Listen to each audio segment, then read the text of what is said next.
ውድ ተመልካቾቻችን ከስካይላይት ሆቴል የኦኢሲን የመጀመሪያ ልዩ ስብሰባ ወደ እናንተ ማድረሳችንን ቀጥለናል። እንግዲህ በዚህ ስብሰባ የተለያዩ ሀገራት ተወካዮች ተገኝተዋል። ከአፍሪካ፣ ከኤዚያና ከላቲን አሜሪካ የተለያዩ ሀገራት እዚህ ስብሰባ ላይ ተገኝተዋል።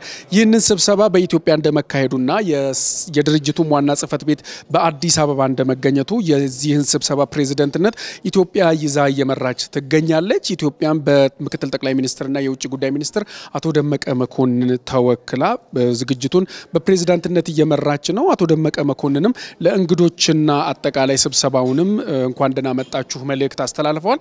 የእርሳቸውን ንግግርና እንኳን ደህና መጣችሁ መልእክት አድምጠን እንመለሳለን። Distinguished Secretary General, Excellencies, Ministers, ladies and gentlemen, it is a great honor and pleasure for me to open the session of the first extraordinary General Assembly and Summit 2023 of the Organization of Educational Cooperation as the founding President. Ethiopia is proud to host this newest international intergovernmental organization with a vision to bring together countries of the global south. As the host, the government of Ethiopia has provided the OEC with the necessary assistance toward establishing its headquarters in Addis Ababa. The first extraordinary session of the General Assembly is taking place at a time the global governance institutions are struggling to cope with the geopolitical change. The OEC has great potential to contribute to strengthen the international system by making it fair, equitable, and fit for purpose. As such, the member state of the OEC, guided by the vision reflected in the constitutive charter, we have started working resolutely to reinforce South-South cooperation, both as an end in itself and as a complement to existing South-North cooperation. I invite all founding states, associate members, and observers to support our organization to the best of our abilities and to move forward toward our shared objectives and ideals. I also count on your support, and I believe we'll have fruitful deliberations. This concludes my general remarks. Thank you for your attention. Excellencies, distinguished guests, now I would like to invite the Secretary General to briefly introduce the provisional agenda and the program. Please.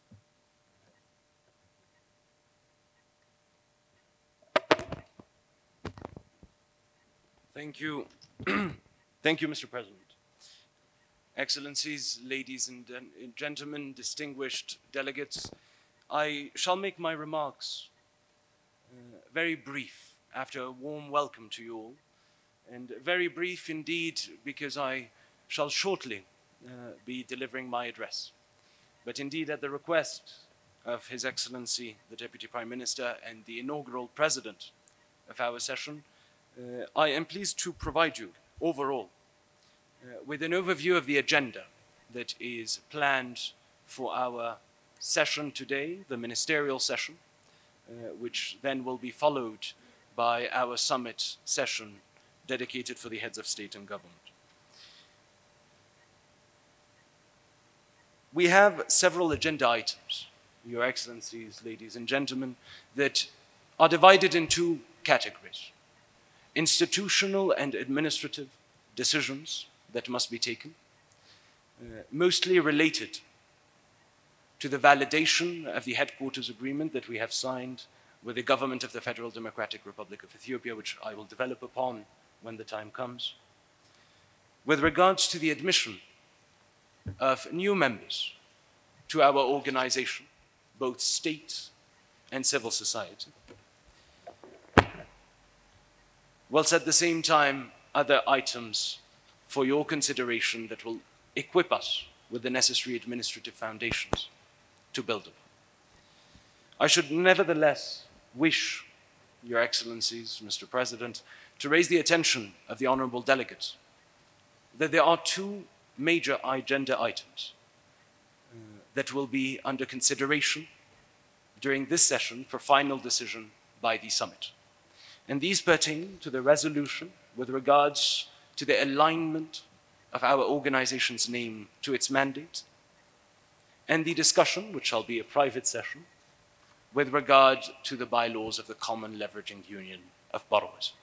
Mr. President, should you deem it sufficient, I shall limit my remarks here and develop further during my address. Thank you. I thank the Secretary General for introducing the draft agenda, the agenda items, and the program. The agendas are very timely and very important. So the prioritization of the issues, the proposals, and all the subjects are very important. And it is high time to adopt these different agendas in a certain timeline. Against this background, before turning to the substance of our work of the General Assembly, let me explain how I intend to conduct our debate as an inaugural president. I'm really happy to bridge this historical high-level conference as a founding president, as a host country. This is really our opportunity to bridge and facilitate the first session of this conference.